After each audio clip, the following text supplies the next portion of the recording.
Bonsoir. Merci d'être venus aussi nombreux. Plus je parle de choses théoriquement incompréhensibles, et plus il y a de monde. Donc, alors voilà. Donc, nous sommes dans l'espace des possibles, et je vais justement parler du champ des futurs possibles. Donc, je vous présente tout d'abord cette... alors, oui, pour comprendre ce que signifie le hasard, il est important de partir de représentations géométriques de l'espace-temps qui soit familière à tout le monde. Et j'ai pris donc la métaphore de l'arbre que j'ai repris dans mon livre La route du temps. Qu'est-ce que ça signifie? Ça signifie, alors on va oublier la complexité du passé, le fait que l'arbre du temps puisse prendre ses racines dans le passé. On va oublier cette question du passé pour se concentrer sur des choses qui sont déjà largement assez compliquées. Et donc, on va décomposer le futur pour chacun d'entre nous, ou même pour la planète, en tout un ensemble de branches. Et tout le monde peut comprendre qu'à un certain moment de notre vie, on a des choix à faire, et que ce choix crée deux branches, et ainsi de suite. Et donc notre futur peut être considéré comme on peut le représenter sous la forme d'un arbre. Avec la question essentielle étant, qu'est-ce qui fait qu'on emprunte une bifurcation plutôt qu'une autre? Qu'est-ce qui fait que demain, quelqu'un va avoir un accident de la route ou pas? Qu'est-ce qui fait que, y compris dans le cas des heureux événements, donc qu'est-ce qui fait qu'on bifurque pas? Est-ce que c'est quelque chose qui a à voir avec notre conscience? Est-ce que c'est quelque chose qui est purement du hasard? Ou est-ce que tout est déterminé d'avance? Alors, diapo suivante. Voilà. Alors, donc en tant que physicien, j'ai beaucoup réfléchi à cette question, et je considère qu'on peut décomposer le problème en et dire qu'en science, il existe 4 types de hasard. Le premier type de hasard, qui n'en est pas, mais qui n'est pas celui qui vous intéresse, c'est le hasard qui est dû à notre ignorance des causes. C'est le fait qu'en fait tout est écrit, mais on ne sait pas ce qui va déterminer, on ignore ce qui nous détermine, et par conséquent, cette ignorance fait que lorsqu'il nous arrive quelque chose qui nous paraît étrange, on dit, ou qui choque un peu, les gens ne comprennent pas, on dit c'est le hasard, et en fait on ne sait pas de quoi on parle, puisque c'est pas le hasard, c'est simplement parce qu'on ne connaît pas les causes. Alors, il existe un deuxième type de hasard en physique que j'ai appelé le hasard anthropique, et qui vient du fait que nous sommes tous issus, d'après les physiciens, d'un Big Bang, et que en physique on a un énorme problème, c'est qu'en fait ce Big Bang nous amène via le processus de l'inflation à une myriade d'univers possibles. C'est-à-dire que les physiciens se sont rendus compte que le déterminisme dont je vous parle, celui qui... Le déterminisme, ah oui, j'ai oublié de dire que ce déterminisme, c'est ce qui fait que, donc selon l'un des credos scientifiques, tout est déterminé d'avance et notre futur existe déjà. Là, si j'ai fait une décomposition en 4 parties, c'est parce que d'une part, on peut décomposer la réalité concernant le futur en 2 théories. La première théorie qui consiste à dire le futur est déjà réalisé. La deuxième théorie qui consiste à dire le futur n'est pas encore réalisé et se réalise dans le présent. D'accord? Le fait qu'on pense que le futur se réalise dans le présent, aujourd'hui, c'est considéré comme une théorie qui ne tient plus la route en physique pour un tas de raisons. Et il y a un autre credo en science qui consiste à dire d'un côté, on a le déterminisme et le matérialisme qui fait que tout est déterminé par des causes, et d'autre côté, on a ce qu'on appelle l'indéterminisme quantique ou l'indéterminisme macroscopique qui fait qu'on a affaire à une multitude d'univers possibles. Bon, les matérialistes refusent l'idée de considérer qu'il existe une multitude de variantes possibles et préfèrent positionner ces variantes chacune dans des univers séparés. Et donc j'en reviens à cette théorie qui fait naître le hasard anthropique. Le hasard anthropique, c'est simplement le hasard qui fait qu'on existe dans un univers plutôt qu'un autre. C'est-à-dire que si vous avez une vie bien déterminée, vous avez une vie bien déterminée d'avance, exactement comme la précédente, mais il est possible que dans un univers qui se trouve à une distance absolument plus qu'astronomique ici, au-delà de l'horizon cosmologique, existe une personne qui a exactement vécu la même vie que vous et qui, à un moment donné, fait un choix différent et finalement a une nouvelle vie. Mais vous ne pouvez pas être cette même personne qui commute entre deux univers, parce qu'il peut y avoir une distance absolument incommensurable entre les deux. Et il faut par contre faire intervenir maintenant une troisième théorie, celle du vrai hasard, qui est le hasard qu'on appelle Dieu joue au dé. Vous avez entendu peut-être parler du fait que Einstein refusait de croire au fait que Dieu joue au dé. Il se trouve que depuis pendant presque un siècle, la physique a montré que Dieu jouait au dé, c'est-à-dire que la nature faisait des choix, que les physiciens qui refusent ça ont voulu absolument l'interdire en créant des univers séparés, parce que il n'est pas la nature du physicien de dire que tout n'est pas déterminé. Et donc, il existe quand même une catégorie de physiciens qui consiste que dans notre réalité peuvent se faire des choix, mais ils veulent absolument l'attribuer au hasard. Et là, on a affaire à un hasard fondamental. Et donc, c'est des physiciens qui croient en Dieu, qui jouent au dé.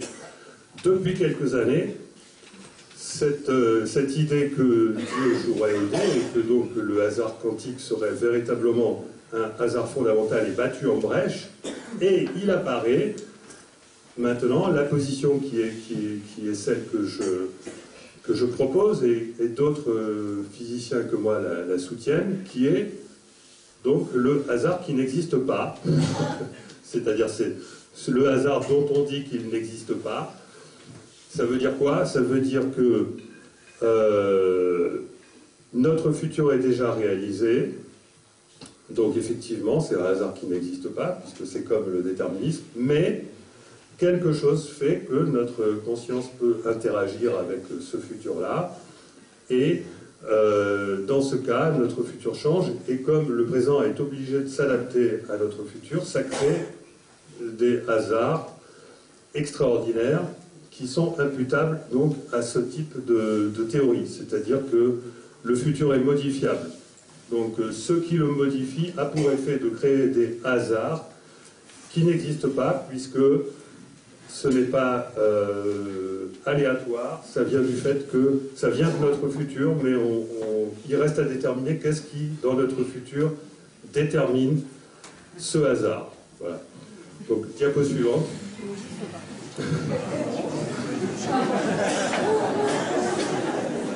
Ça, c'est pas très clair. Bon.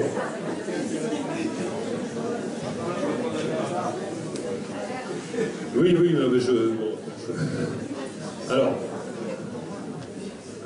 il y a une difficulté des scientifiques à aller vers cette théorie qui consiste à dire le futur est déjà réalisé et on peut le modifier, à cause de 4 problèmes en science. Ces 4 problèmes sont, d'une part, la croyance au déterminisme qui a prévalu jusque dans les années 80, la croyance au matérialisme qui a prévalu jusque dans les années 90, et voilà, et à chaque fois vous rajoutez une dizaine, et en fait aujourd'hui ces 4 croyances, déterminisme, matérialisme, hasard et causalité stricte, tombent. C'est pourtant des croyances qui nous amènent à penser que nous sommes des machines, que la conscience est un produit du cerveau, que la nature fait tous les essais. Donc là, on a affaire au vrai hasard, le hasard des mutations, par exemple, celui qui consiste à croire au darwinisme, et que les effets suivent les causes. Aujourd'hui, tout est battu en brèche, malheureusement au passage, ça aboutit à des dérives qui sont le transhumanisme, une déshumanisation, l'aliénation issue du matérialisme, le darwinisme qui conduit à l'eugénisme, voire même au nazisme, et tous les systèmes de contrôle et tous les interdits. Voilà. C'est-à-dire que les problèmes actuels de notre société viennent du fait que la physique n'a pas encore rendu compte du fait que toutes ces croyances étaient fausses. Si on commence à rendre compte du fait que toutes ces croyances sont fausses, ce qui nous amène à comprendre le quatrième type de hasard, mais il est important que je vous présente les autres types, parce que je ne veux pas avoir l'air de quelqu'un qui ne donne pas les alternatives à cette pensée. À ce moment-là, en niant le déterminisme, on aboutit à une idée de l'humain qui est reliée à une transcendance. En niant le matérialisme, on aboutit à quelque chose que je vais développer, et qui est qu'à l'extérieur de l'espace-temps, il existe quelque chose de non matériel et qui est une énergie et qu'on peut légitimement considérer comme une énergie d'amour. On aboutit à l'idée qu'il est faux que l'évolution des espèces soit due aux mutations et à la sélection naturelle, et considérer que c'est tout à fait autre. C'est lié à une intention collective, d'une espèce. Et aujourd'hui, ce qu'on découvre en physique, c'est ce que j'appelle la coordination non locale, qui fait que ce n'est pas possible que ce soit le hasard qui crée, que ce soit la mutation ou les réductions d'état quantiques, il n'est pas possible que ce soit un dieu qui joue au dé, c'est-à-dire un tirage au sort local, à cause du fait que ce hasard est quelque chose qui est non local, c'est-à-dire c'est quelque chose qui est organisé. C'est un petit peu comme si l'univers était instrumentalisé de l'extérieur, marionnettisé de l'extérieur. Et quatrièmement, si on considère que la causalité n'est plus stricte et aujourd'hui on découvre en physique que la causalité est indépendante du temps, absolument, ça c'est tout à fait mainstream comme pensée, bien on s'aperçoit qu'il faut vivre à la fois avec l'idée que nous sommes poussés par notre passé, tirés par notre futur, et c'est cette idée fondamentale-là qui aboutit à la spiritualité. En tout cas, c'est cette idée qui m'a fait aboutir personnellement à la spiritualité. Diapo suivante. Et une autre raison, alors les raisons pour lesquelles les physiciens ont du mal à aller vers cette quatrième alternative du hasard qui n'existe pas, donc je vous les ai données, c'est parce qu'il faut renier 4 dogmes fondamentaux de la physique, qui conduisent en plus, si on les renie, à abandonner les équations. Or, il ne s'agit pas d'abandonner les équations, mais simplement à considérer que la physique est incomplète et que pour compléter la physique, il faudrait utiliser autre chose que des équations. La deuxième raison pour laquelle les physiciens ont du mal à y aller, c'est que dès qu'on considère donc ce futur déjà réalisé qui peut se mouvoir, on trouve des explications à tous ces phénomènes.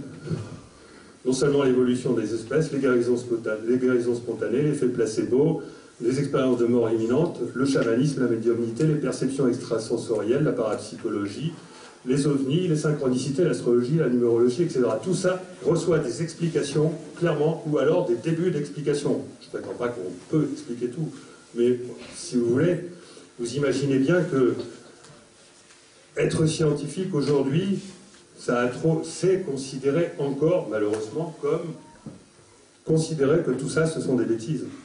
Donc à partir du moment où ça mène à comprendre ce genre de choses, il y a un refus de la communauté scientifique d'y aller. Personne ne va oser le faire. D'accord ?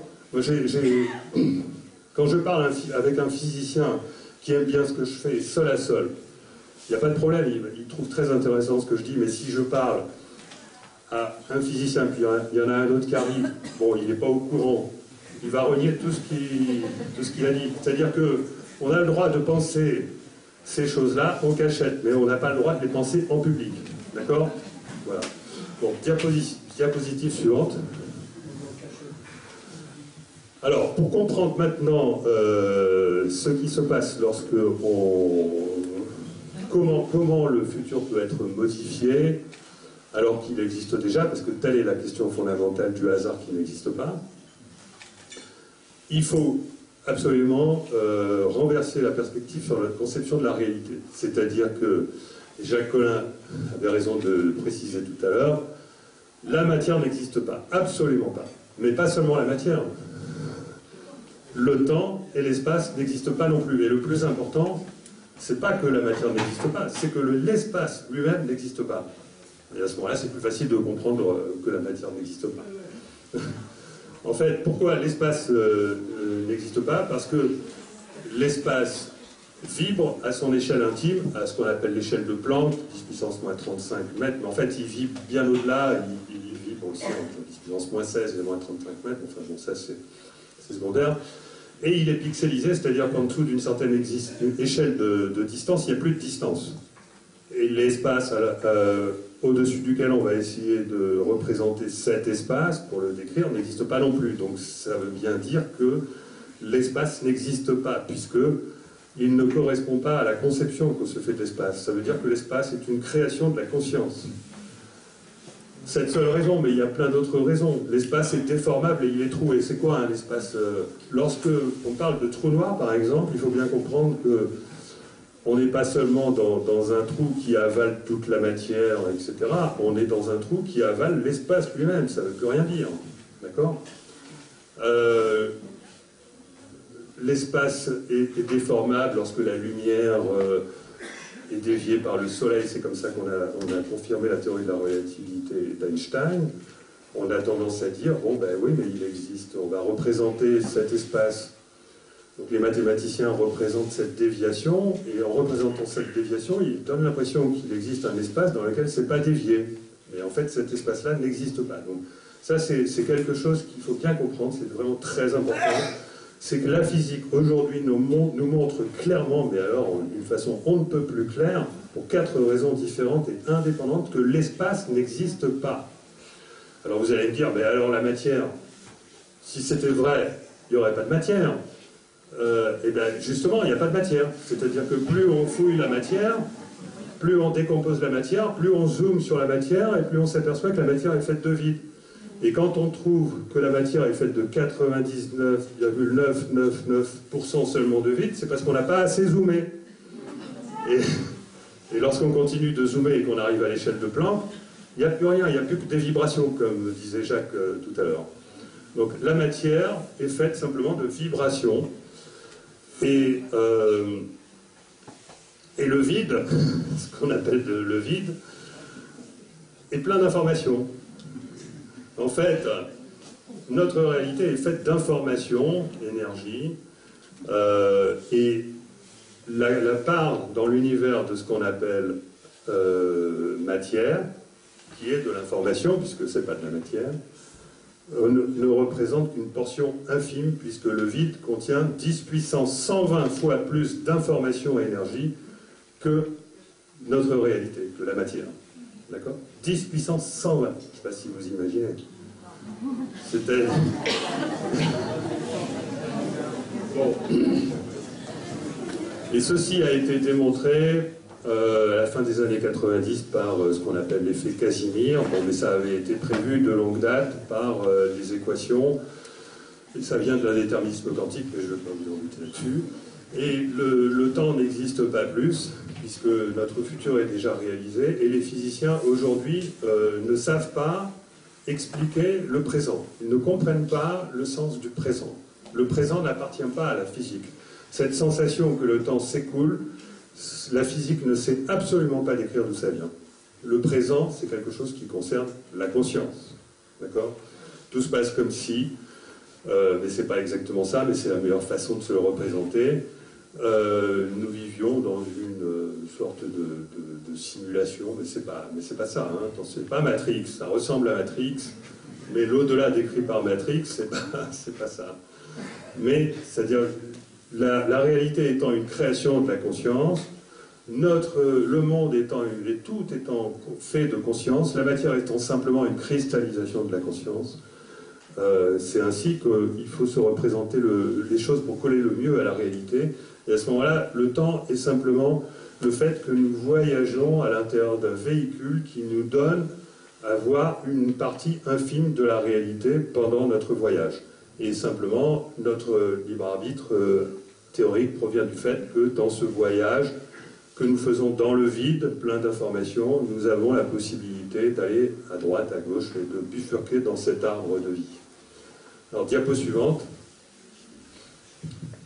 Alors voilà, donc pour appuyer le trait sur le fait que la matière n'existe pas, tout est conscience cristallisée, et pour appuyer le fait que le vide est en fait plein d'informations, et donc cette position qu'on va considérer un petit peu comme spiritualiste, en fait, elle n'est pas fondamentalement spiritualiste. Personnellement, moi je considère l'âme comme une interface entre notre monde de matière et le vide, d'accord ? Entre la réalité qui va héberger l'esprit, comme vous le verrez, mais cette interface, elle est déjà identifiée par la physique sous la forme de quelque chose que moi j'hésite pas à appeler âme, mais que les physiciens ne vont pas appeler âme pour des questions de blocage que vous imaginez bien. Pourquoi en réalité la physique pourrait définir ce qui correspond à l'âme? Pour trois raisons. D'abord parce que l'âme, on peut la définir comme étant la partie d'un système vivant qui le gère de façon non mécanique. Ensuite, on peut la définir comme étant une extension immatérielle de notre corps. Et ensuite, on peut la définir comme ayant la propriété de survie après la mort. Eh bien, la physique, si on pose ces trois questions, est-ce bien vrai tout ça? Elle répond oui à ces trois questions. C'est-à-dire que la physique nous apprend, via l'indéterminisme non seulement quantique, mais l'indéterminisme que j'appelle macroscopique, et sur lequel j'ai personnellement travaillé, et si je fais des conférences, c'est à destination aussi des physiciens pour bien appuyer là-dessus, parce qu'il y a un problème dans notre système académique, c'est que on va plus, en physique en tout cas, on va plus assez au fond des choses, et la physique, elle a décroché le train de la philosophie, elle est devenue trop technique, et les physiciens ont oublié de mettre l'accent sur le fait que le déterminisme est impossible aussi en mécanique classique. Bon, je ne vous parle pas de mes expériences sur le billard.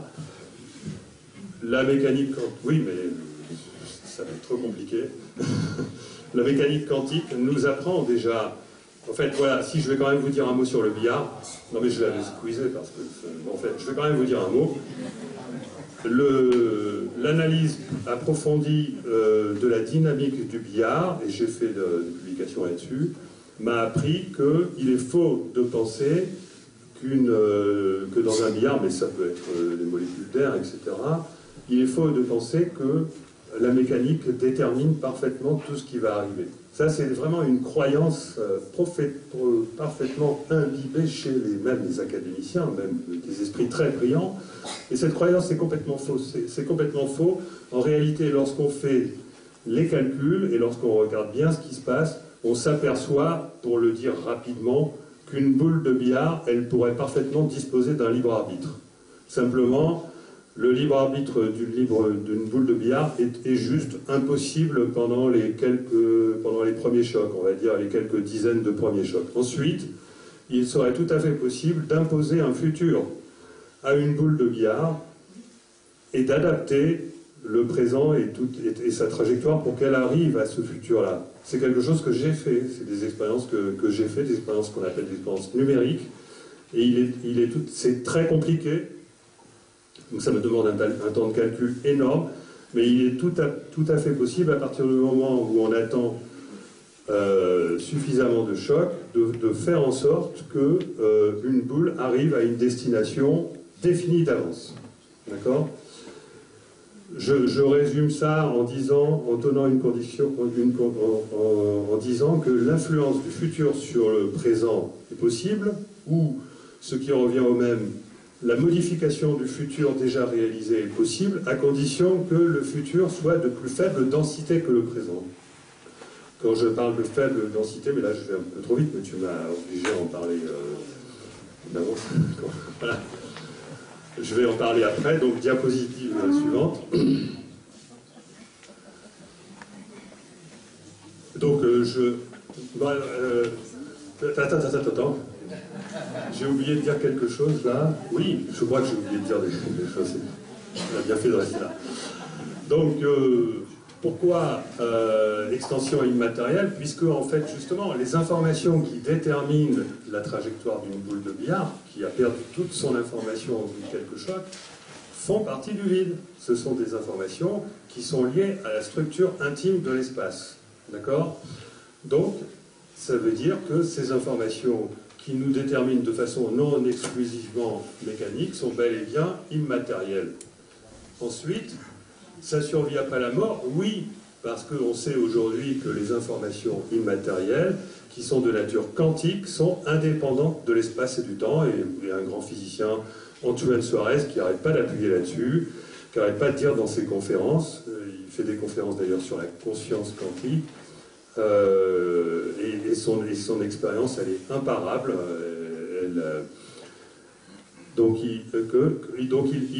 C'est-à-dire qu'en mécanique quantique, on s'aperçoit que le temps n'existe pas réellement, c'est-à-dire qu'en fait tout est simultané lorsqu'on observe une particule.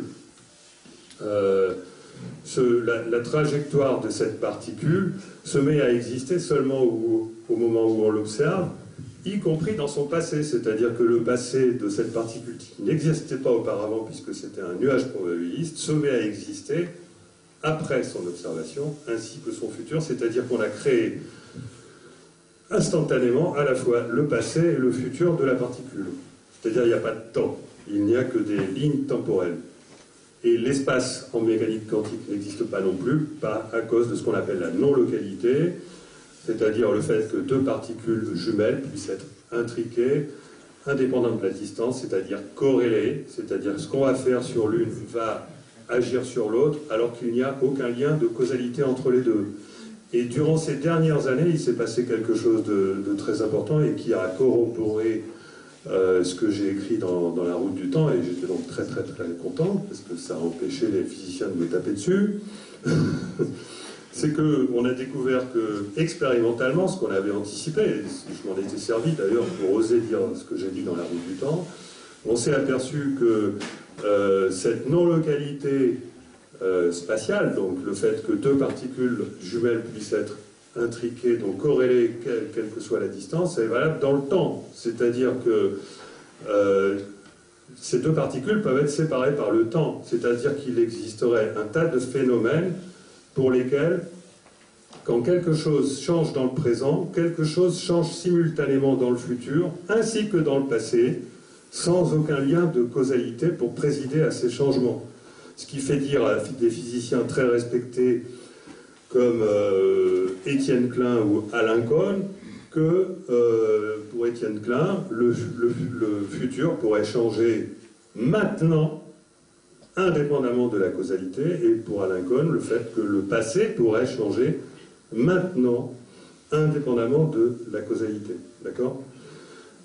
Donc, cette chose qui détermine le vivant, qui anime le vivant, parce que la mécanique est impuissante à animer le vivant, elle est bien obligée de survivre après la mort, puisqu'il s'agit d'informations qui sont indépendantes de l'espace et du temps. Voilà, diapo suivante. Oh, ben quand même. Elle a du mal à passer la suivante. Il y a du temps, donc il n'y a plus de...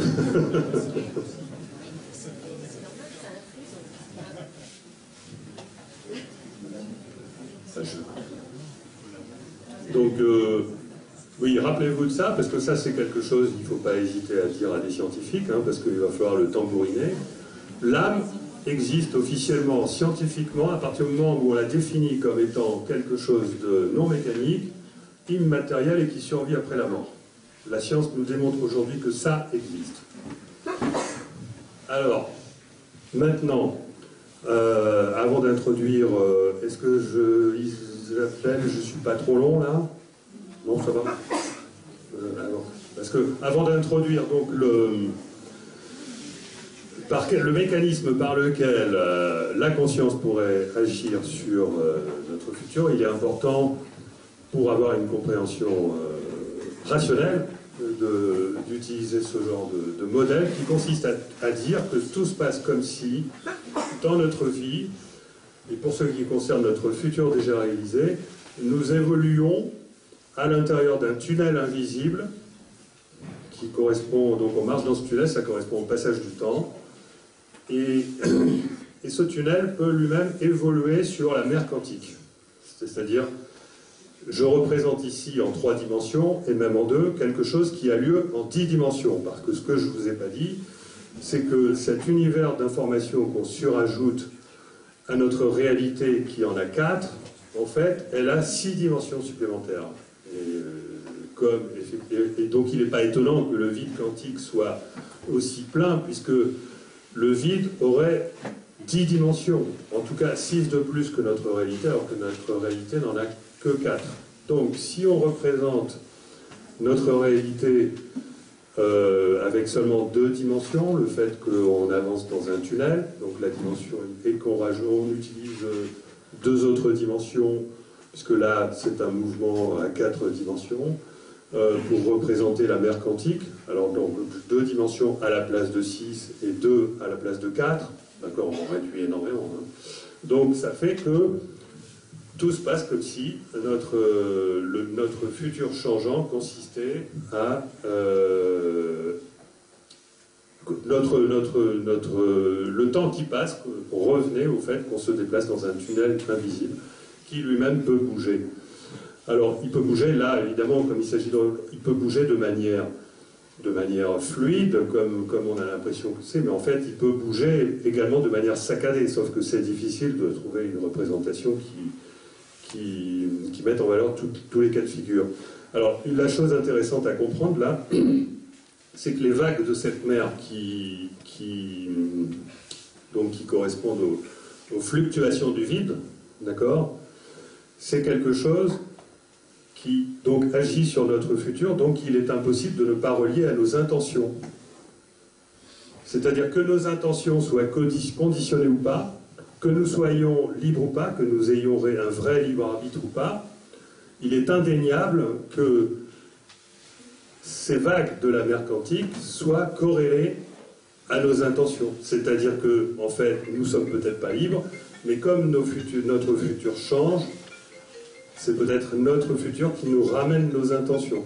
Puisque nous avons l'intention de faire, nous avons l'impression de faire ce que nous avons l'intention de faire. D'accord? Donc il y a bel et bien une corrélation entre ce qui provoque les changements dans notre futur, que nous soyons libres ou pas, et donc les vagues de la mer quantique. Et c'est quoi nos intentions? C'est nos états de conscience. C'est nos états de conscience. En plus, c'est pas seulement nos intentions. Quelqu'un qui va avoir, quelqu'un qui n'est pas libre, mais qui a un état de conscience bien déterminé, il s'en rend même pas compte, mais tout le monde voit bien que tel type de personnage, il va lui arriver telle chose. D'accord? Donc c'est d'une manière plus générale, les vagues de la mer quantique sont reliées à notre conscience. Alors, diapo suivante. Donc là, j'ai demandé à un graphiste qui m'a proposé bénévolement son concours d'essayer de me représenter un futur qui change, mais en prenant le cadre le plus standard possible. C'est-à-dire que avant de commencer à aborder vraiment les synchronicités et tout ça, il faut d'abord essayer de comprendre ce qui arrive à tout le monde. D'accord ? Donc là, je prends le cas de figure où vous travaillez pendant quelques mois, et puis ensuite vous partez en vacances pendant 1 mois ou 2, puis ensuite vous travaillez à nouveau. Donc vous travaillez, vous avez vos habitudes, donc vous avez un passé qui est très serré, on appelle ça danse en information, c'est-à-dire que tout ce que vous allez faire est à peu près prévu d'avance et vous n'avez pas beaucoup de marge de manœuvre pendant les périodes où vous êtes en train de travailler, vous allez vous lever tous les matins, etc., etc. Et il ne peut pas vous arriver grand-chose d'autre que ça. En tout cas, la probabilité la plus dense, la probabilité que vous ne sortiez pas de votre travail est très dense. Et puis vous entrez dans une zone de vacances où là, l'univers n'est pas capable. L'univers n'est pas capable de déterminer d'avance ce qui vous arrive, ce qui va vous arriver. Et donc l'univers va créer un arbre. Il va créer tout un paquet de lignes temporelles, d'épaisseurs qui vont correspondre à la probabilité que vous viviez ça dans la réalité. Et ensuite, votre futur va à nouveau être dense, ceci étant déterminé d'avance. D'accord? C'est-à-dire que vous êtes tout en bas, là, dans le passé. Vos vacances sont déterminées d'avance, mais de façon non dense, en vous laissant tout un tas de possibilités. Et par contre, le fait que vous allez retourner à votre travail est déterminé d'avance de façon très dense.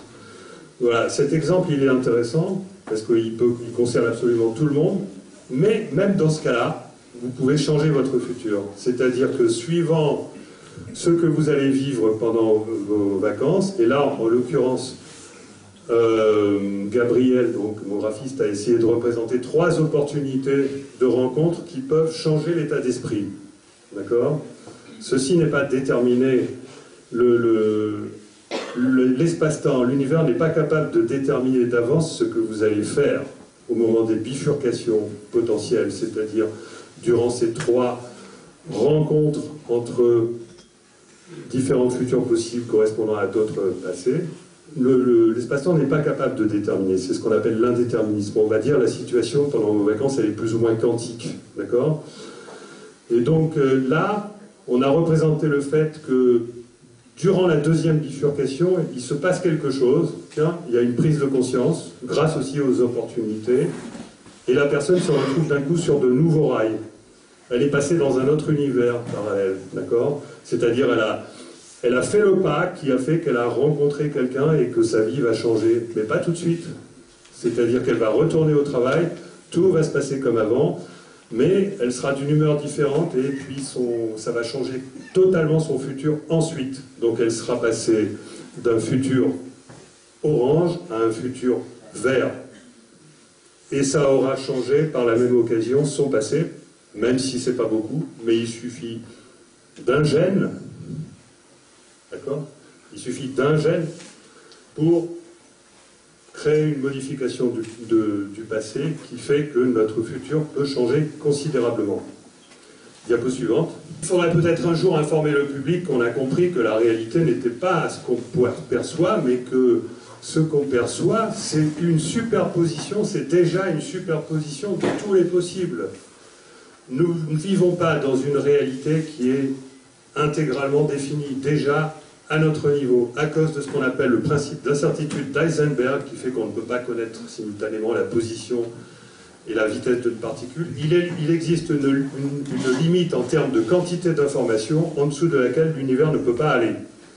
C'est-à-dire qu'il existerait, si on voulait aller encore explorer dans le détail, une multitude de possibilités. C'est-à-dire que la réalité qu'on perçoit, même quand une fois qu'elle est observée, elle reste une réalité sensiblement peu dense. Elle est très dense, mais elle est sensiblement peu dense. Il manque de l'information.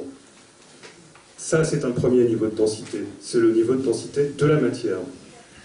Et il existe un deuxième niveau de densité, qui est celui qu'on a découvert en mécanique quantique, c'est la densité quantique, c'est-à-dire le fait que la réalité peut être faite d'états réellement superposés avant qu'on les observe. Et cette densité quantique, ça correspond à ce qu'on appelle la fonction d'onde, la superposition d'états. Enfin, je ne vais pas parler de mécanique quantique, sinon on ne s'en sort pas. Mais disons que ça correspond à un autre état de la réalité, je n'ose pas dire de la matière, de la conscience par nous-mêmes, qui correspond à un état d'extrêmement faible densité. Donc, il y a deux densités dans la nature. Et ça, c'est clair et net. Il y a personne qui va me... Il y a au moins deux densités d'informations différentes dans la nature. Et on a vu que la première densité, ça correspond à notre réalité physique, matérielle, et que la deuxième densité, ça correspond à une réalité de conscience, puisque c'est ce qu'on a relié à la mer quantique, c'est-à-dire les fluctuations du vide, le fait que le quantique non manifesté, la réalité quantique non manifestée, c'est une réalité peu dense qui correspond à la conscience, d'accord? Et ce que je propose ici, c'est que notre réalité ne soit pas limitée à deux densités, mais qu'il y en ait d'autres niveaux de densité. Pour une simple raison, c'est que lorsqu'on rajoute la densité de la conscience, on rajoute 3 dimensions. Or, on en dispose de 6. Donc ça, c'est déjà une première raison. Donc on peut déjà rajouter, pour des raisons mathématiques, un troisième niveau de densité, que j'appelle la densité du soi. Et pour des raisons non mathématiques, mais tout simplement parce que pour arriver à héberger ce qu'on appelle le multivers d'Everett, dans notre réalité qui ne contient, dans la réalité globale, qui contient seulement 10 puissance 120 fois plus d'informations que notre réalité, eh bien ça ne suffit pas. Ça ne suffit pas, parce que le champ des possibles d'un seul individu, si on lui permet de faire vraiment n'importe quoi, il peut largement dépasser ça. Et donc, il est intéressant, mathématiquement parlant, d'un point de vue cybernétique, d'organiser la réalité en différents niveaux de densité, sachant que chaque niveau de densité va définir une ligne temporelle qui va servir de guide à la densité supérieure. C'est-à-dire que c'est là qu'on résout le problème du libre arbitre. Nous avons un libre arbitre et en même temps nous n'en avons pas. C'est-à-dire que si on se fie à la partie de nous-mêmes qui est dans la réalité dense, et que j'appelle notre moi, nous avons un libre arbitre extrêmement réduit. Par contre, si on considère que nous ne sommes pas ce moi, mais que nous sommes la partie de nous-mêmes qui se trouve dans la réalité beaucoup moins dense qui est celle du soi, à ce moment-là, nous avons un libre arbitre si on considère que nous sommes soi. Nous n'en avons plus si on considère que nous sommes moi. C'est pour ça qu'il y a certains grands sages qui disent que nous n'avons pas, comme Krishnamurti, qui a déclaré que nous n'avons pas de libre arbitre. Oui, parce qu'il se place du point de vue du moi, parce qu'il se place du point de vue de la majorité des gens, enfin du point de vue auquel tout le monde se place. En réalité, notre identité, elle se définit à de multiples niveaux, c'est-à-dire le niveau physique, que j'appelle celui de l'anima, en piquant un peu à Jung certaines notions, le niveau de la conscience consciente, parce que la conscience, elle est faite pas seulement de conscience, mais aussi d'inconscience. Donc, le niveau de notre conscience consciente, c'est ce que j'appelle le niveau du moi, c'est le niveau de l'ego, de la personnalité, et le niveau du soi. Donc, je vous ai donné au moins deux raisons de croire physiquement, pour des raisons mathématiques en plus, à l'existence du soi. Et on peut enfin continuer ainsi indéfiniment et parler d'extérieur de notre réalité, c'est-à-dire que là, on ne peut pas, si on parle de notre réalité, c'est-à-dire de tout ce qui arrive de toute éternité dans notre réalité, on ne dispose que de 10 dimensions. Et donc là, on va considérer que notre soi contribue à créer notre réalité. C'est la partie de nous-mêmes, de notre âme. Donc je définis notre âme comme étant l'ensemble du moi et du soi. L'âme a 6 dimensions. Donc notre soi est bien qu'une partie de nous-mêmes qui travaille dans cette réalité-là, dans cet univers physique. Par contre, au-dessus, ce que j'appelle l'esprit, en continuant de diminuer la densité, ne travaille plus dans notre réalité. Il peut travailler simultanément dans d'autres réalités. Voilà. J'hésite à rentrer dans certains détails.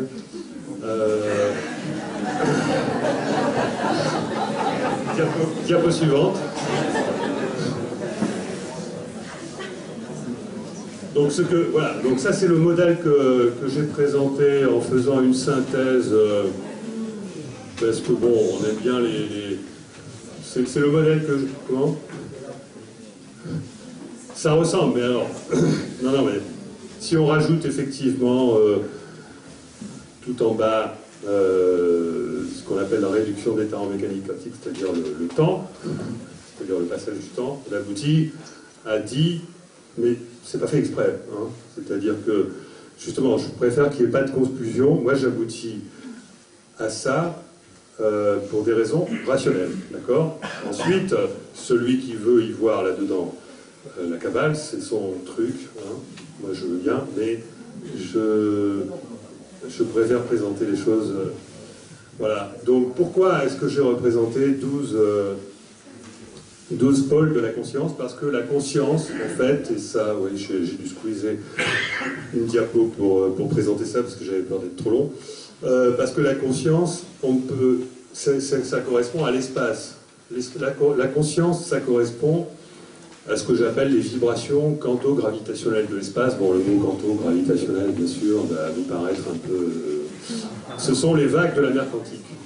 la mer quantique que je vous ai représentée tout à l'heure, c'est de l'information non manifestée dans la réalité. D'accord? Donc je l'ai représentée à 2 dimensions au lieu de 6 sous la forme de vagues. Et ces vagues de la mer quantique, ce sont des vagues de l'espace.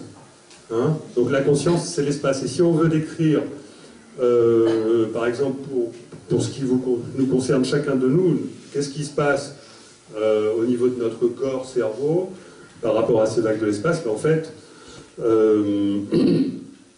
il faudrait nous projeter en 2 dimensions et considérer que, voilà, nous devons décrire, ou plutôt l'inverse, enfin, bon, considérer que nous devons décrire la conscience à partir de ces informations dont nous disposons. Donc, ce sont des informations spatiales qui ont à la fois un contenu spatial que j'associe au mental, pour des différentes raisons que je ne vais pas développer, et des informations vibratoires que j'associe à l'émotionnel. D'accord? Pour des raisons là qui sont plus faciles à intuiter. D'accord? On parle beaucoup de vibrations lorsqu'on parle d'émotion. Bon. Ça a une correspondance physique. Maintenant, sachez que ça a une correspondance physique. D'accord? On peut considérer que ce qu'on appelle vibration, en ésotérisme, il y a beaucoup de gens qui parlent de vibration, mais les physiciens se demandent, mais c'est n'importe quoi. Bon. Ce sont des vibrations de l'espace. Ça a un sens. D'accord? Et on peut identifier un 3e pôle, qui est le pôle de la conscience elle-même, donc que j'appelle alternativement anima, moi, soi, esprit. Alors nous, on est au niveau du moi, bon, donc on n'a pas conscience de notre anima ni de notre soi. Bon. La conscience, c'est très très logiquement des informations de plus forte amplitude. C'est-à-dire que dans une mer quantique, d'accord, il va y avoir par exemple, tiens, telle vague, et ça va être la conscience. Mais toute l'information, même si elle est infiniment petite, qui entoure et qui compose la personne, c'est de l'information absolument fondamentale, même si elle n'est pas ressentie. C'est ce qu'on appelle l'inconscient. Et c'est cet inconscient qui va contenir le plus d'informations qui vont fabriquer le mental, puisque le mental est une machine qui fonctionne inconsciemment, et l'émotionnel, qui est elle-même une machine qui peut fonctionner inconsciemment, mais qui peut se mettre à créer des vagues de forte amplitude. C'est là qu'on ressent le plus d'émotions. Donc il y a des raisons mathématiques d'attribuer 3 dimensions à la conscience, et comme il y a plusieurs niveaux de densité, ça nous amène à définir dans notre réalité 9 centres pour la conscience. Après, si on va encore au-dessus, on n'est plus dans notre réalité, parce que la physique décrit un espace-temps, et en dehors de cet espace-temps, on pourrait parler de réalité parallèle à ce moment-là. Donc l'esprit, si nous avons un esprit, pourrait gérer plusieurs réalités. D'accord? Alors que notre soi peut gérer une seule réalité, mais ça n'empêche pas notre soi d'être relié à plusieurs moi dans notre réalité. Et ça correspondrait à des incarnations simultanées. D'accord? Et ce qu'on appelle la réincarnation ne serait pas une véritable réincarnation, mais le fait que nous avons des moi dans le passé qui ne sont pas nous-mêmes, mais qui sont en même temps nous-mêmes, puisqu'elles sont reliées à notre véritable identité. C'est-à-dire que notre moi, nous ne sommes pas notre moi, nous sommes plutôt l'entité consciente que nous allons rejoindre après la mort.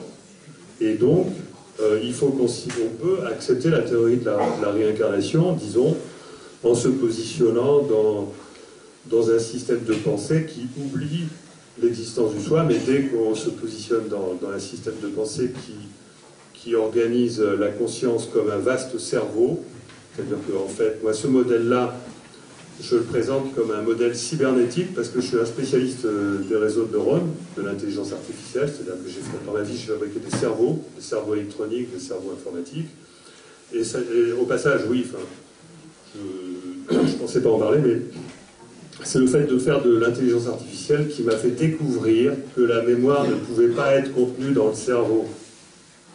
C'est vachement important. J'ai oublié de le dire, mais c'est important. C'est-à-dire que j'ai développé des réseaux de neurones pour fabriquer des robots qui sont capables d'apprendre à reconnaître tout un tas d'objets complexes, etc. Et je me suis rendu compte, lorsque j'essayais ensuite de récupérer la mémoire de ce que j'avais appris à mon robot à l'aide de l'information qu'il y avait dans le réseau, j'arrivais jamais à récupérer cette mémoire. Tout ce que j'arrivais, c'était à récupérer une information dégradée qui était que je pouvais visualiser sous une espèce de brouillard spectral. Bon, une information très dégradée qui rend impossible le fait de remonter à l'original, alors que l'original, quand on reconnaît, il est vachement... Et l'original, il est sur le disque dur, il n'est pas dans le cerveau. Et en plus, les propriétés de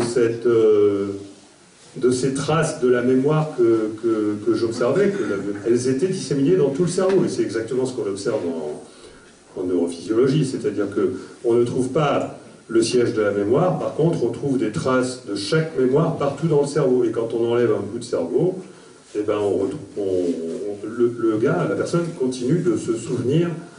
Voilà, enfin bon, je ne vais pas rentrer là-dedans, mais voilà. Ça, c'est quelque chose, donc, et beaucoup de choses dans mon expérience de chercheur et surtout d'ingénieur m'ont fait tilt et ont fait que j'ai adopté ce genre de position. Mais pour moi, ce sont des certitudes, parce que je suis allé au charbon, d'accord? C'est-à-dire que j'ai réalisé ces choses-là. Donc, diapo suivante. Voilà, donc là c'était parce que je pense que c'est là qu'on commence à aborder donc la magie c'est là qu'on commence à aborder la magie donc du hasard. C'est que, mais il fallait que je vous présente le modèle physique quand même. Donc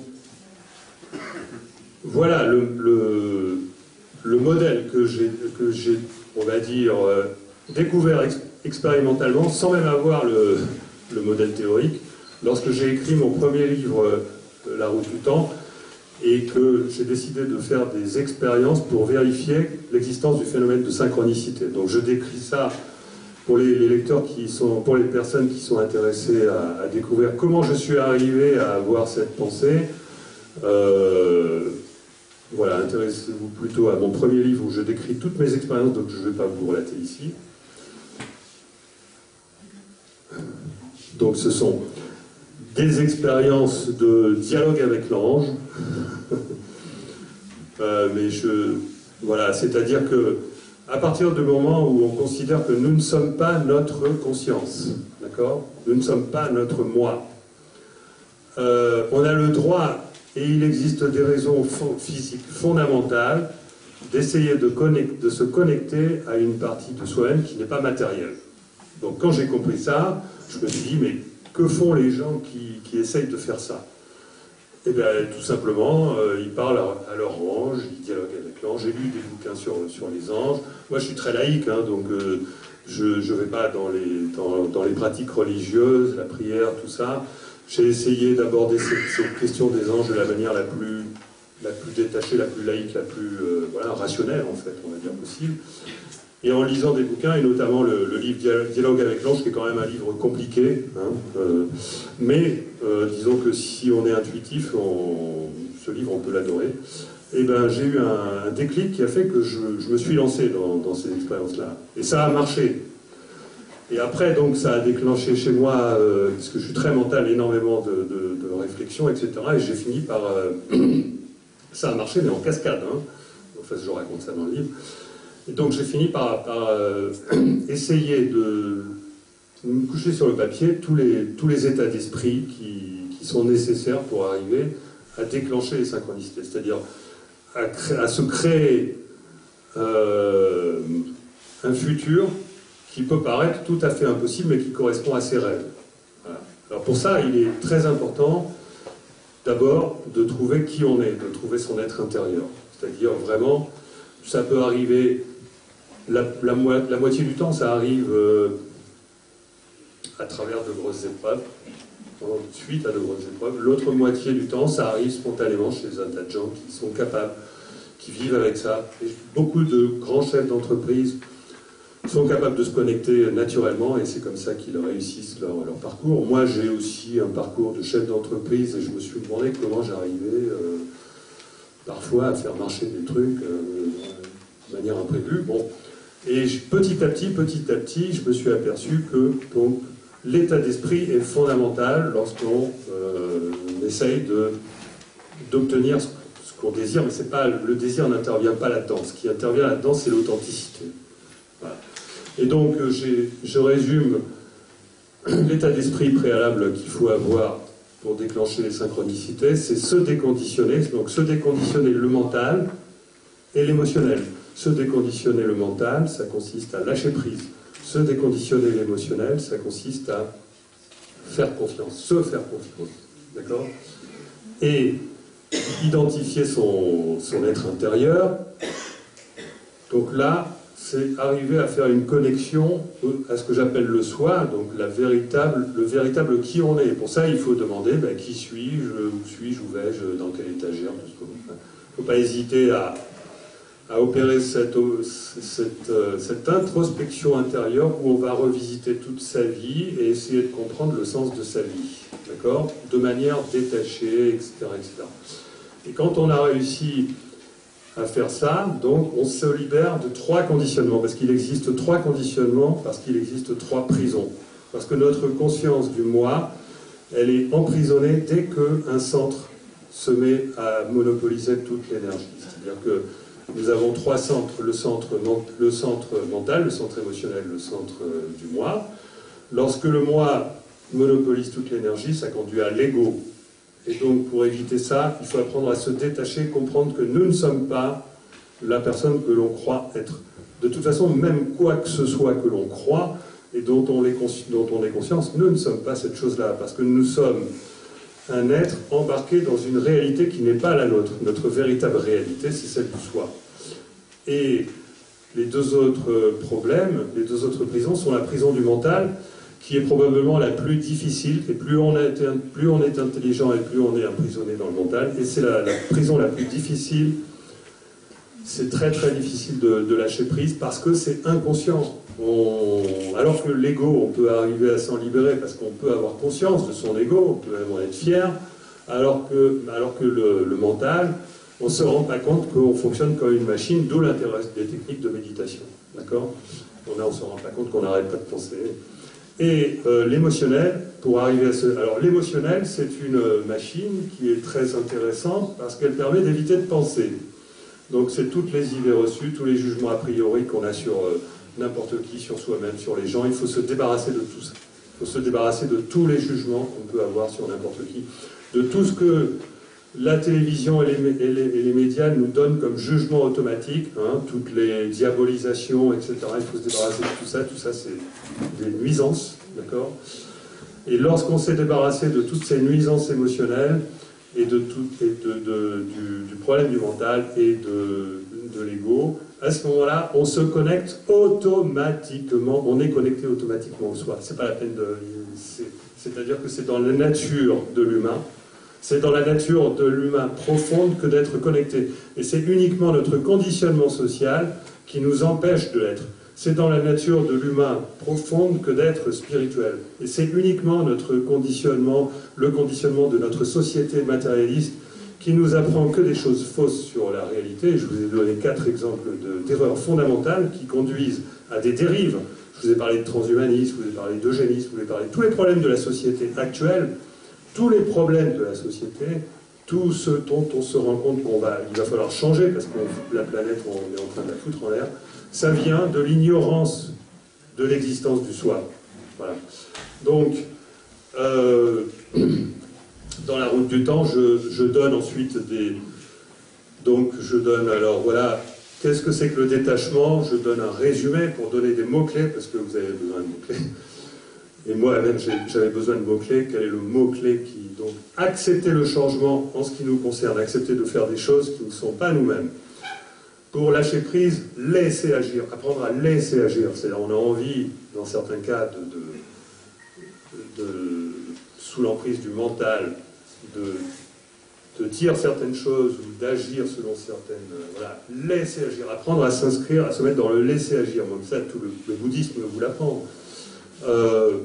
Et la confiance, alors ça c'est quelque chose de très important et qu'on mésestime. Il faut apprendre à sortir des sentiers battus. Et tout ça, c'est quelque chose de... En fait, c'est pas transcendant, ce sont que des efforts. apprendre à accepter le changement, à laisser agir et à sortir des sentiers battus, ça demande simplement des efforts. Il n'y a pas besoin d'être fortiche intellectuellement ou doué ou quoi que ce soit. Les talents ne sont pas là. Les talents, ils sont au-dessus. C'est pas là qu'il y a des talents. C'est là qu'il y a de l'apprentissage. Donc il faut apprendre à faire les efforts du détachement, de lâcher prise et de la confiance pour sortir des trois prisons, ce qui permet d'activer l'une des trois connexions, si ce n'est les trois. Et les trois connexions au soi, la connexion mentale au soi, c'est ce qu'on appelle l'intuition. Bon, moi j'ai besoin de beaucoup d'intuition dans ma carrière, dans ma vie, parce que je suis un chercheur, un innovateur, etc. Ma méthode, ce n'est pas de faire de la méditation, c'est de faire des grosses randonnées en montagne, d'où le fait que d'où le livre La route du temps qui fait une métaphore entre la randonnée en montagne et l'arbre de vie. Bon, c'est ça. Mais il existe la connexion émotionnelle au soi, pour laquelle il n'y a pas besoin d'autre chose, qui est installée par la confiance en soi, qui est la foi. La foi religieuse, la foi du chef d'entreprise, toutes les sortes de foi. La foi étant le contraire d'une croyance. La foi, c'est opposé aux croyances. Les scientifiques ont tendance à diaboliser les personnes qui ont la foi en disant que ces personnes-là ont des croyances. C'est exactement l'inverse. Ce sont les scientifiques qui sont bourrés de croyances, alors qu'une personne qui a la foi n'est pas dans une croyance. Une croyance, c'est le mental. Il ne faut pas confondre. Et donc, voilà. Et puis, pareil, pas besoin d'être intelligent pour donner le meilleur de soi. Donner le meilleur de soi, c'est ce qui va installer automatiquement la connexion au soi, sans passer par le mental, sans passer par... On retrouve tout un tas de préceptes. Voilà. Bon, je pense que c'est assez clair. Diapo suivante. Et donc, d'où la théorie de la double causalité, parce que lorsque vous vous connectez au soi, vous vous connectez directement à votre futur. Parce que la couche de densité d'information à laquelle vous vous connectez, c'est la couche qui change l'emplacement de votre tunnel de vie. D'accord ? En fait, il y a un problème avec le temps, c'est que le futur et le passé, tel qu'on l'entend, ne sont pas des choses à attendre, ce sont des choses qui sont déjà dans le présent. Notre vrai futur, qui s'inscrit dans le temps réel et non pas le temps illusoire, il est perpendiculaire à ça. Et donc il faut aller le chercher dans l'information qu'on trouve perpendiculaire à ce tunnel de vie. Et c'est quoi? C'est l'information liée aux densités inférieures, donc l'information liée au soi. Et lorsqu'on se connecte au soi, on modifie directement son futur sans passer par le présent, sans passer par la causalité. C'est-à-dire que votre tunnel de vie, mais on peut prendre d'autres métaphores, va bouger quelque part, il va se déplacer, nos intentions vont exciter le vide quantique, et n'oubliez pas qu'il existe des zones de faible densité, je vous ai donné un exemple tout à l'heure, qui font que le présent n'est pas relié au futur, n'est pas partout relié. Le présent peut être relié, notre futur peut être parfaitement défini, mais peut être relié par un fil à notre présent, ce fil ne se déroulant qu'après. Notre futur peut être densément configuré avant ce que nous allons vivre avant. Enfin, c'est-à-dire que tout est en place pour permettre une véritable influence du futur sur le présent, et comme notre soi va bouger notre futur et qu'il existe des zones de faible densité, attention, ces zones de faible densité, il faut quand même les créer. Pour ça, il faut soit partir en vacances, soit sortir des sentiers battus, enfin, etc. Il faut changer de mode de vie. D'accord ? À ce moment-là, le futur sera bien obligé de créer le présent, et c'est ce qui va créer la rétrocausalité, dont je parle dans ma théorie de la double causalité, que je résume en disant que les coïncidences dont on ne comprend pas nécessairement le sens, mais des fois on peut le comprendre a posteriori, viennent du fait que ce qui n'est pas déterminé par le passé est déterminé par le futur, et les véritables synchronicités, celles qui nous font sens, c'est-à-dire en les vivant, on découvre, on a l'impression que l'univers cherche à concourir à ce qu'on a envie de faire, c'est nos intentions causent des effets dans le futur qui deviennent à leur tour les causes d'effets dans le présent. Voilà. Donc, diapo suivante. Alors, pour terminer, je vais parler de deux lois, ce qu'on appelle la loi d'attraction et la loi de la répulsion. La loi d'attraction, je vous l'ai déjà fait un peu sentir, parce que les conséquences de tout ça, c'est que tout simplement, nous attirons les réalités que nous pensons. Hein. C'est-à-dire que notre état d'esprit détermine nos futures réalités à vivre, que ce soit dans le conditionnement ou dans la libération. Mais par contre, chose très importante, quelque chose qui est très très courant, c'est qu'il y a aussi une résistance du futur. C'est-à-dire que lorsque vous allez chercher à faire des choses nouvelles que vous n'avez pas l'habitude, vous voulez changer votre vie, vous voulez sortir d'un conditionnement, etc., etc., l'espace-temps, il a une constante de temps. L'espace-temps a besoin de temps. Votre futur a besoin de temps. Il ne va pas basculer comme ça instantanément. Ça va se faire de manière fluide. Ça va être des probabilités qui vont être denses à certains endroits, non denses à d'autres, qui vont concurrencer d'autres probabilités, tous les futurs probables, qui vont être denses à certains endroits et pas à d'autres, à l'intérieur desquels des lignes vont circuler et vous ne savez pas d'avance quelle ligne vous allez réellement emprunter, parce que tout ça, c'est encore fragile et en mouvance perpétuelle. D'accord ? Et donc, si vous avez effectivement, vous avez l'impression d'être rentré sur un chemin, vous avez fait une rencontre, vous avez trouvé une maison, vous avez trouvé des choses importantes qui changent la vie, waouh, vous avez l'impression que ça y est, vous êtes parti sur un nouveau chemin, etc. Mais la moindre des fragilités risque de faire ressurgir votre ancien futur. Il est important de parler en termes d'ancien, nouveau, passé, futur. L'ancien et le nouveau, ça correspond au temps réel, perpendiculaire, que les physiciens appellent d'ailleurs temps imaginaire. C'est une coïncidence, parce qu'il dépend bien de l'imagination. Presque une synchronicité. Donc, habituez-vous à parler en termes de... La physique nous apprend aujourd'hui, carrément, hein, qu'il existe un passé et un futur, mais on pourrait aussi parler d'un ancien et d'un nouveau. Donc on peut parler d'ancien passé, de nouveau passé, d'ancien futur et de nouveau futur. Donc vous êtes perpétuellement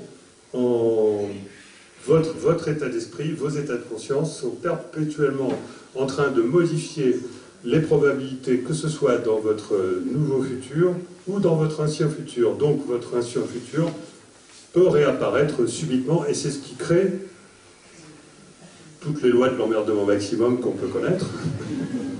Que ce soit à petit niveau, donc on appelle ça la loi de Murphy, l'effet des mots, que j'ai beaucoup vécu dans ma carrière d'ingénieur, où j'ai fait des centaines de démonstrations et j'ai fini par comprendre que la réussite d'une démonstration dépend de l'état d'esprit, beaucoup plus que du travail. Et les projets difficiles, les décisions qui changent la vie, dont la réalisation est encore aléatoire.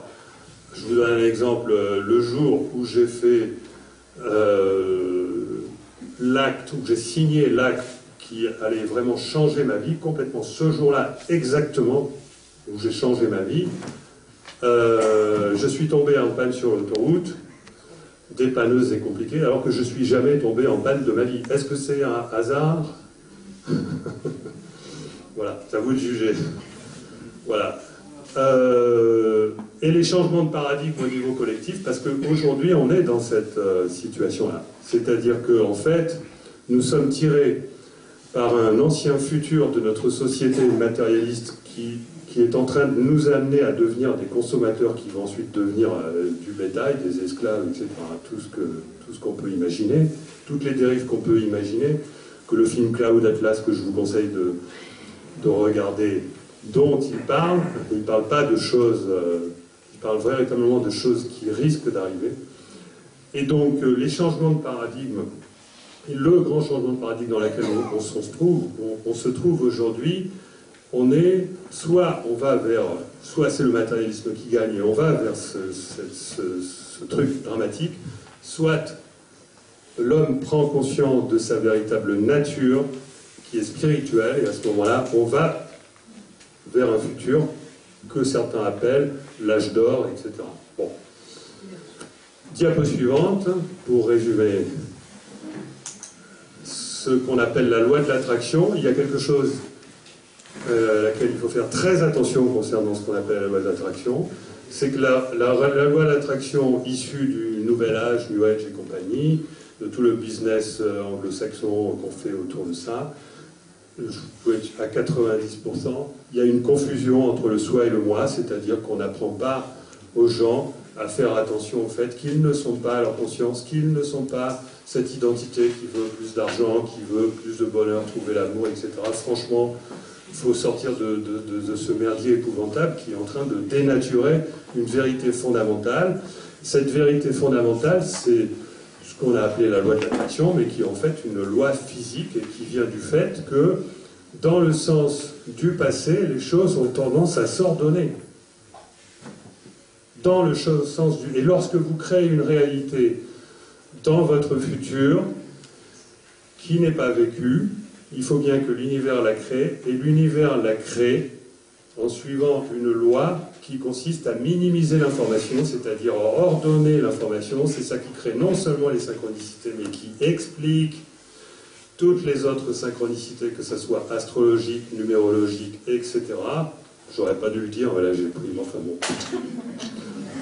Et pour arriver, en tout cas, à créer ce futur-là, qui va, si vous voulez, il y a une nuance à faire, c'est-à-dire que ce futur-là, vous le créez avec votre libre arbitre, mais ce futur-là, il ne faut pas oublier qu'il est créé mécaniquement.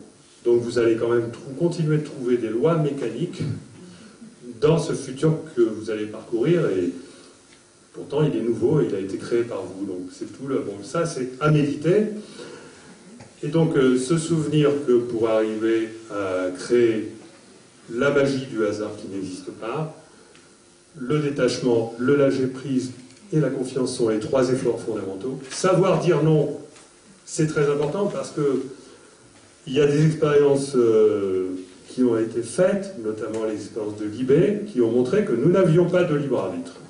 Sauf dans le cas où nous savons dire non. Dans le cas où il s'agit simplement de prendre une décision, la plupart du temps, nous n'avons pas de libre arbitre. Par contre, lorsqu'il s'agit d'annuler la décision, des expériences scientifiques ont montré que là, le libre arbitre était possible. C'est-à-dire que la conscience, elle est consciente avant que le cerveau mette en branle cette annulation. Il existe aussi, cela dit, un libre arbitre qui vient du soi, et celui-là, il ne faut pas s'y fier parce qu'il est difficile à atteindre, et quand on est dans des états pas tout à fait terribles, on ne peut pas... Disons que celui qui cherche des recettes ne doit pas se fier à son soi. Par contre, lorsqu'on a activé son soi, on a une rétrocausalité. Et là, le fait que donc, la conscience apparaisse après l'état cérébral est tout à fait normal. Bon, ça c'est une parenthèse. Donc savoir dire non, le non est plus important que le oui pour se libérer. Et puis, donc se souvenir des trois états qui correspondent aux trois centres de la conscience. Voilà, diapo suivante, je crois que j'ai presque fini là. Ah bah oui, je croyais qu'il y en avait. Bah. Alors donc, vous trouverez plus d'informations dans mes deux livres. Alors je ne sais pas lequel vous conseillez. La route du temps, c'est mon premier livre, mais c'est une édition revue et augmentée qui est parue l'année dernière, donc qui est bien enrichie, et qui relate donc le processus de réflexion métaphysique par lequel je suis arrivé à cette théorie, et surtout les expériences que j'ai vécues. Voilà, et donc c'est toute la différence avec le second livre, la physique de la conscience, qui est plus abouti sur le plan théorique, mais qui ne parle pas de mon vécu, par contre qui va beaucoup plus loin, et qui parle qui va bien au-delà des phénomènes de synchronicité. Voilà. Diapo suivante.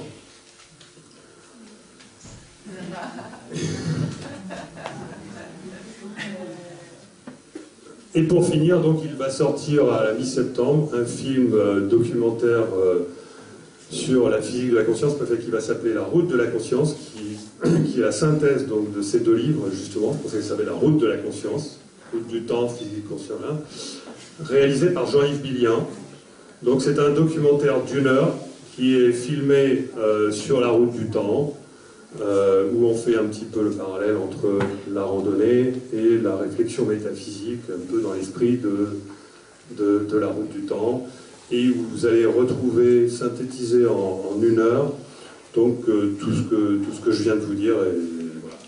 Donc je vous remercie.